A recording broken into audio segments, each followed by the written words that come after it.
नमस्कार। अगर आप महसूस करें अपने आसपास की हवाओं में थिरकन, जब बढ़ने लगे आपके दिल की धड़कन, तो समझ जाइएगा कोई अपने पैरों की थाप से इस गर्मियों में चांदनी की ठंडक उड़ेल रहा है। और वो कोई और नहीं, पद्मश्री शोभना नारायण जी है। एक बेहतरीन कथक डांसर होने के साथ साथ वो एक जिंदा दिल इंसान भी है। मैम, बहुत बहुत स्वागत है आपका क्लिक इंडिया। बहुत बहुत धन्यवाद और आपको नमस्कार। नमस्ते मैम। सबसे पहले तो मैं आपको बहुत बहुत बधाई देना चाहूँगी। आज आपको एक पुरस्कार मिल रहा है। समाज में जेंडर इक्वेलिटी एक बहुत बड़ा चैलेंज है और उस क्षेत्र में आपने बहुत ही महत्वपूर्ण भूमिका निभाई है। अब से कुछ ही घंटों बाद आपको उसके लिए पुरस्कृत भी किया जाएगा। समाज को जेंडर इक्वेलिटी के लिए आप क्या मैसेज देना चाहेंगे? जीवन में अगर हम देखें तो ईश्वर ने जब हमें बनाया है तो दोनों को इक्वल भाग में बनाया। और अगर हम अपने हिंदुस्तानी दर्शन शास्त्र को भी देख ले, भारतीय दर्शन शास्त्र को भी, तो हम अर्धनारीश्वर का स्वरूप कहते हैं कि आधा पुरुष और आधा स्त्री। और अगर स्त्री ना हो, वो शक्ति का स्वरूप ना हो, तो शिव तो शव ही हो गया ना। तो दोनों का बहुत इम्पोर्टेंस है। और हमारे यहाँ स्त्री शक्ति को उतना ही इम्पोर्टेंट दर्जा दिया गया है जितना कि पुरुष शक्ति को। तो पुरुष और शक्ति दोनों ही एक दूसरे के पूरक हैं। और आप एक और भी देख सकते हैं कि हमारे यहाँ जितने भी देवी देवता हैं, शक्ति के बगैर, उनका देवी का जो अर्धांगिनी के रूप स्वरूप है, उसके बगैर वो पूर्ण नहीं होता है। और अर्धनारीश्वर तो जैसे मैंने कहा ही है, तो बहुत ही इम्पोर्टेंट है। और यही कारण है कि अगर हम डिविजन्स करते हैं, भेदभाव करते, तो कौन खिलाता है? आप और हम करते हैं। वहाँ से हम होकर नहीं आए हैं, इन द सेंस कि ठीक है, दोनों की बायोलॉजिकली डिफरेंस है, लेकिन स्टेटस वाइज दोनों साथ है। आप और हम एक दूसरे, और वो ज़्यादातर होता है जब हम एक दूसरे को दबाते हैं। वो होता है कि हम कहीं ना कहीं अपने मन की ईगो या कुछ प्रभुत्वता दिखाने के लिए, और अगर वो बात मिट जाए और एक दूसरे के प्रति रिस्पेक्ट हो, आदर हो, संवेदना हो, सद्भावना हो, तब इक्वालिटी तो हमेशा हो ही जाती है। ये बिल्कुल आपने सही बात की। जो समाज के दोनों हिस्से हैं, उन दोनों का बराबर होना बहुत ज़रूरी है। मैम, हम कई सालों से आपके द्वारा जो कला और संस्कृति को संजीवनी देने का एक जो प्रण आपने लिया हुआ था, ये तो हम देखते ही आ रहे हैं, लेकिन इसकी शुरुआत कैसे हुई? आपका एक कथक नृत्यांगना के तौर पे आना कैसे संभव हो पाया?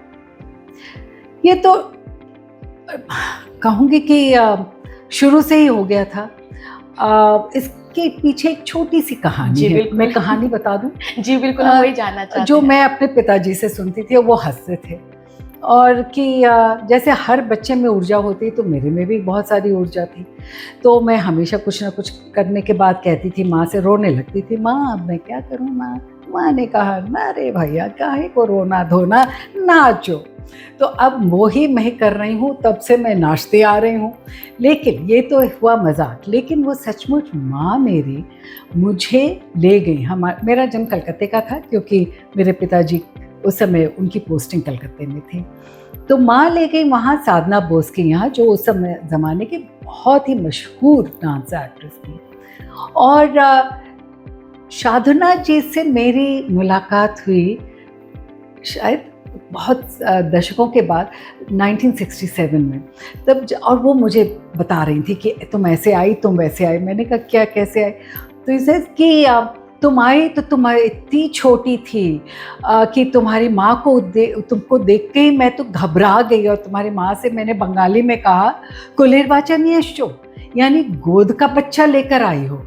और फिर लेकिन तुम, सब लोग चले जाते थे, तुम वहीं, और तुम एकदम, मैं अपेरेंटली मैं उस ज़माने में कभी मुस्कुराती नहीं थी।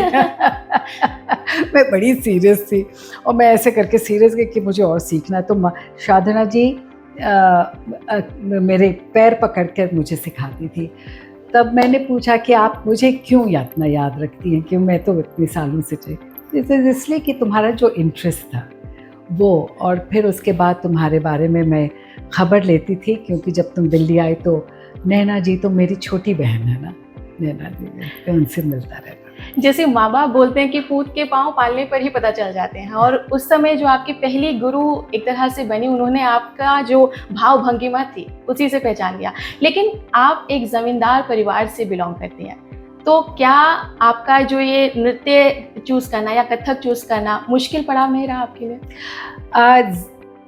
जमींदार प्लस बैरिस्टर जी। क्योंकि वहाँ हमारे दोनों ही घर में लीगल फील्ड था, तो दोनों ही लॉयर्स बाय प्रोफेशन थे, और ज़मींदारी तो ही थी, लेकिन ऑल्सो लॉयर्स थे बाय प्रोफेशन। तो पर्टिकुलरली मैं कहूँगी मेरी माँ के यहाँ ज़्यादा मैं उसके कि बहुत ही इम्पोर्टेंस दिया गया था कि हर बच्चे को सरस्वती के हर एस्पेक्ट, जो विद्या के हर एस्पेक्ट में सबको ट्रेनिंग, लड़का हो या लड़की हो कोई फ़र्क नहीं, तो सबको मिलेगा। और उन लोग देवी के बहुत भक्त थे, तो उनके घर में सभी का नाम जो था, अंबिका चरण, श्यामा चरण, रमा चरण, फला, ये ना, इस तरह के जितने भी देवी के नाम थे, तो सब, तो आदमी हो या औरत, वो देवी का नाम था। बिल्कुल। और तो वहाँ से तो हर बच्चे को, तो घर में मुझे याद है कि माँ मेरे कानों में भागवत गीता गाया करती थी। मैं, क्योंकि हम लोग के यहाँ वो फ्रीडम फॉर मूवमेंट का बहुत जोर था। मेरे नाना जी 1923 में कॉन्टेस्ट किए थे एज एन इंडिपेंडेंट, और सेंट्रल असेंबली, उस समय का पार्लियामेंट, सेंट्रल असेंबली के मेंबर थे। और अभी पता चला कि जब वो खुदीराम बोस का केस था, तो यंग लॉयर थे, फायरी लॉयर थे, वो खुदीराम के तरफ से थे, उनके फादर ऑपोजिट तरफ से थे। अच्छा। तो इस तरह की जज्बा थी कि अपने नेशनलिज्म, पेट्रियाटिज्म, और घर में हर एक बच्चे को भागवत गीता से पुराण, ये सब वेद की ऋचाएँ याद रहती थी। और यहाँ तक कि फिर क्योंकि स्वतंत्रता आंदोलन का माहौल था, तो बचपन में मुझे याद है मैं करती थी, हिमाद्री तुंग श्रृंग से प्रबुद्ध शुद्ध भारती, वो इस तरह से। और ये दिनकर जी की वो कविता, बनिता की ममता न हुई, सुख का न मुझे न कुछ हो हुआ, वो सब पूरा। तो एक तरफ भागवत गीता, एक तरफ पुराण, ये सब वेद की ऋचाएँ, और दूसरी तरफ स्वतंत्रता आंदोलन के कविताएं और गीत, वो उसके साथ मैं पली बढ़ी हूँ। और घर में संस्कृत लिटरेचर, हिंदी लिटरेचर के साथ पली पढ़ी, और फिर वो एक जीवन का एक अटूट हिस्सा बन गया। और घर में हमारे हमेशा साहित्यकार आते थे, समाज सेवक आते थे। तो कलकत्ते में वो था, फिर बम्बई चले गए, तो फिर वहाँ भी रहा, वही माहौल रहा। दिल्ली आए तो वैसे ही माहौल रहा।